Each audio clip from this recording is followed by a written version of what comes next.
What is up, college football fans? What is up, Clemson Tiger fans? Happy Sunday. You guys know what I say. Every day above ground is a great day as far as I'm concerned, and every day is a great day to be a Clemson Tiger. Obviously, I'm in my car. We're about to head back to South Carolina here shortly. Shout out to Uncle Lou and the lady for letting us stay at their house for a couple of nights. We're both going to this wedding together, so they invited us to stay at their house with them instead of paying for a hotel. So thanks to them, we had a good time the past couple of nights too. So obviously yesterday, if you've been following me, I was at a wedding during the Clemson football game. The football game started at 4, the wedding started at 4. But did that stop your boy from watching the game? No, of course not. Of course not. Now, there was supposed to be TVs at the wedding. That's what we were promised, that we could watch the Clemson game during the wedding or immediately following the wedding. There was no TVs there, so I had to take matters into my own hands. Shout out to Hulu TV for letting me stream the game from my phone. So I saw the entire game. I saw all the playoff games, but I saw the entire Clemson game. And honestly, nothing about that game surprised me. All the concerns I had going into the game is exactly what happened in the game. I thought that Kade Klubnik played his you-know-what off. I'm not going to sit here and read a bunch of stats. I know most of the basic ones. Clemson had over 400 yards offense. Kade Klubnik had 300-something yards passing, a few touchdowns, one interception. And the defense, like every week, was the problem. You know, I made a video, I think it was after the Louisville game, about how I was done with Wes Goodwin and the Wes Goodwin experiment.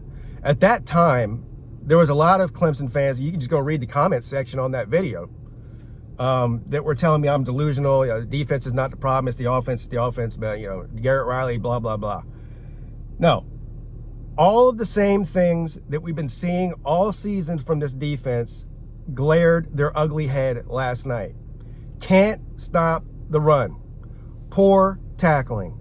Wide open receivers. These big plays, these big running plays, were the difference in the game. The offense played well, all things considered. I mean, not having Maffa, not having our second string running back. We're down to Adams and apparently Adam Randall. That's a great time to, experiment with a wide receiver at running back as, first round of the playoffs against Texas on the road. Now, I did see after the game that Dabo said they're planning on moving Randall to running back for next season. I didn't know we were that thin at running back. I mean, we got the guy coming back who's hurt. We've got Keith Adams. We got Gideon Davidson coming in. We got Eziume, or however you pronounce his name. So I didn't know running back was that much of a problem, but apparently it is. So anyway, we couldn't run the ball to save our life, right? Without Maffa did come in and play early. Then, he's on the sideline doing workout bands. And at that point, you knew it was over. How much did Clemson rush for yesterday? Like 60-something yards. So they completely shut the running game down, and that's what I was worried about. If we couldn't run the ball against Texas, we really had no shot.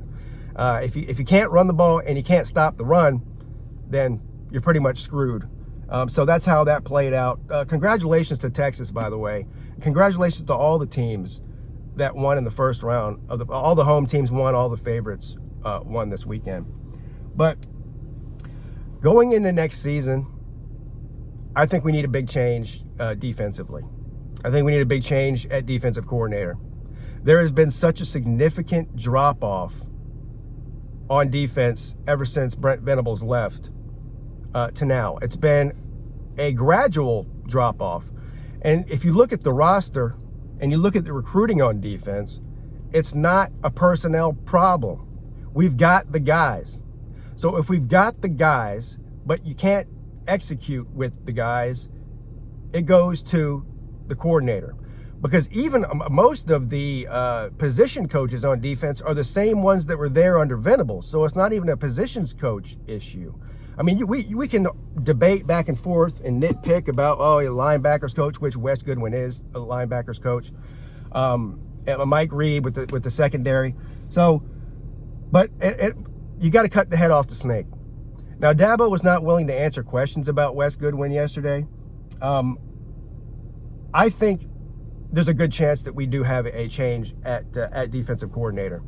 You're paying this guy a king's ransom to be the defensive, one of the biggest brands and most talented defensive rosters in all of college football. And to give up, the amount of rushing yards you give up every game, again, the poor fundamentals and tackling, the big play potential that they have on any given play, it's just unacceptable. It's unacceptable to me. Roster-wise, I think we're in a good spot. Now, I say that, we still don't know who is going to transfer out. We pretty much know who's leaving to go to the NFL. I guess there's always a chance you might lose a couple of your blue chip players in the transfer portal.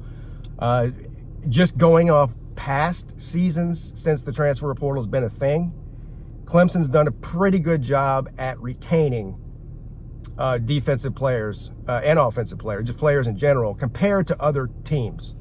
So I don't expect a mass exodus or anything, but I think we'll be okay roster-wise, both offensively and defensively. And again, maybe we'll go out and get one or two more guys out of the transfer portal. If running back is that much of an issue, maybe Dabo needs to think about going and getting a running back out of the transfer portal. Doesn't even necessarily have to be like, the number one or number two running back in the portal, but just somebody to create some depth so that you're not in a situation like you were last night where you're, putting a wide receiver at running back just to fill a gap.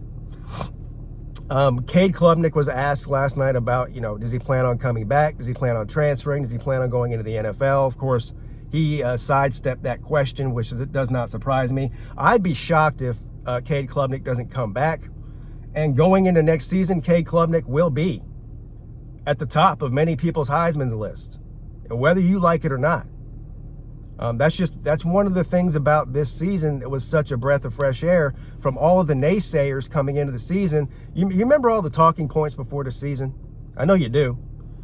Clemson has no wide receivers that anybody's scared of. Well, now there's 3 or 4 of them after this season. I mean, the wide receiver position from last season to this season was a complete 180.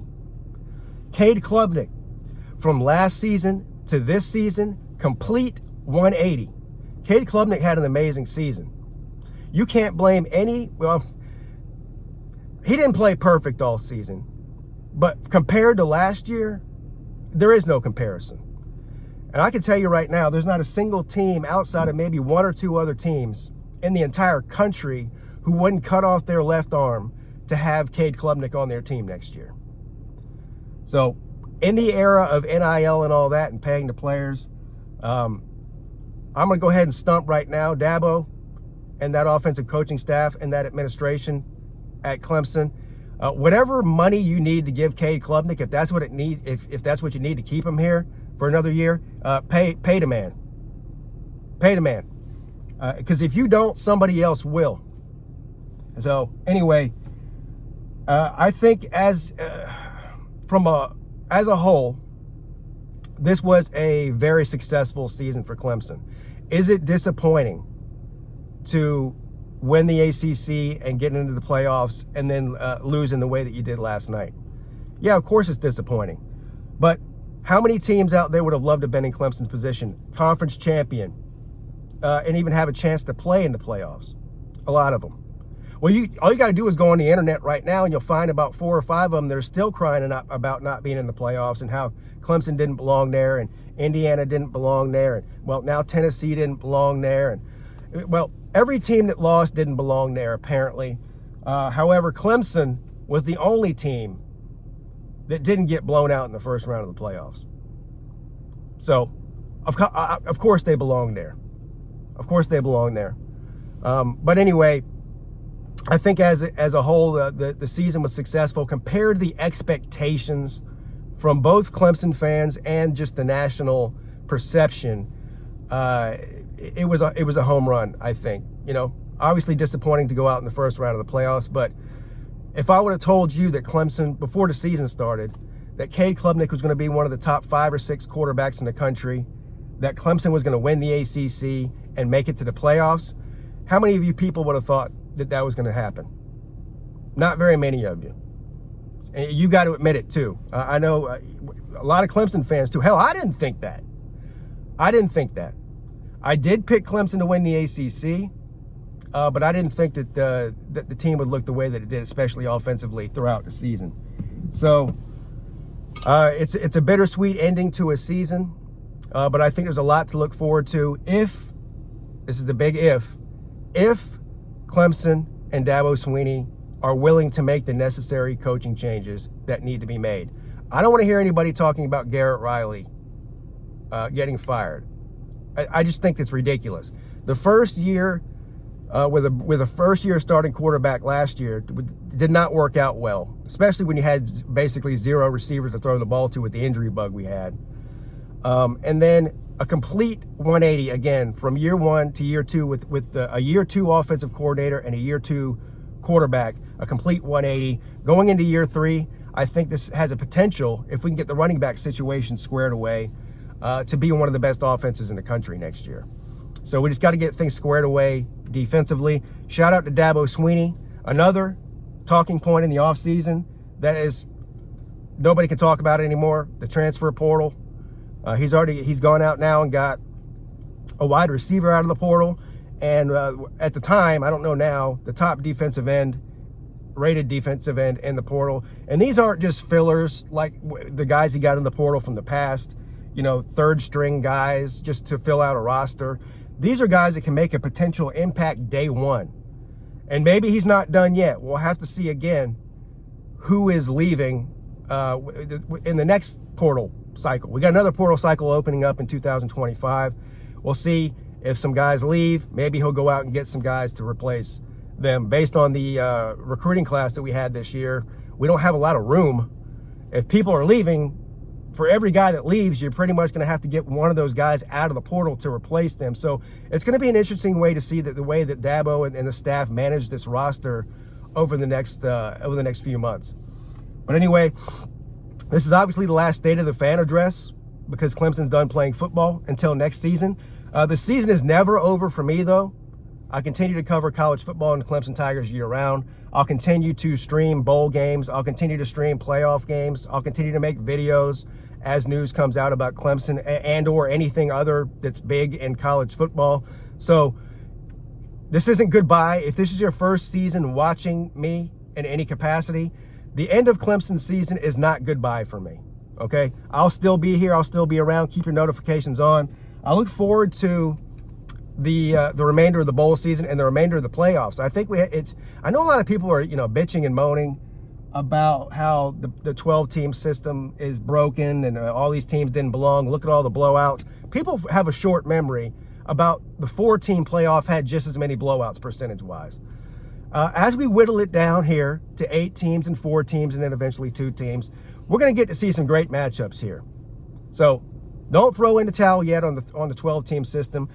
We'll talk plenty here over the next few months about how to fix and tweak the current 12-team system. I don't want to get into all that right now because it'll be another 20 minutes. And I don't want this to be about that. I'll make a separate video when the season is over about how to fix the 12-team system, at least in my opinion. I don't think it's totally broken, though. I just think it needs tweaked a little bit. But anyway, I think we're going to see some great games coming down the stretch here. So stay tuned. Have a great rest of your day. Have a great rest of your weekend. Oh, yeah. Don't let me forget. Happy New Year.